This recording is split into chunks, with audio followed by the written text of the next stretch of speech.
Hey everyone, welcome to the Weller channel.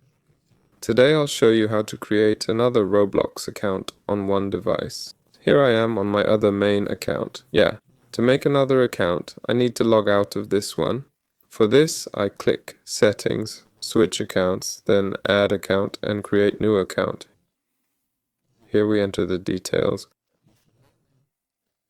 We input the username that will be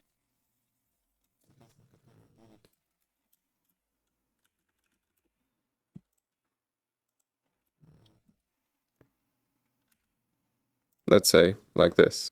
Next, we create a password. We choose a gender and click Login. Now to register. Here I am on my second account. Now we can go to the Microsoft Store, for example.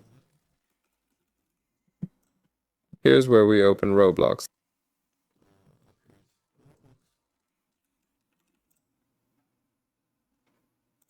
Let's launch it.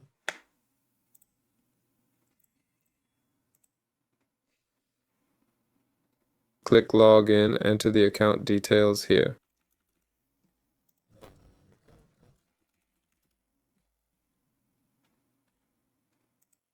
Now I've logged into my Mr. Doxy account, and here I can play on the second account, there, simultaneously on two accounts. That's all for now. This was Weller. Like and subscribe to the channel. Have a great life, everyone. Good luck to all. Bye, everyone.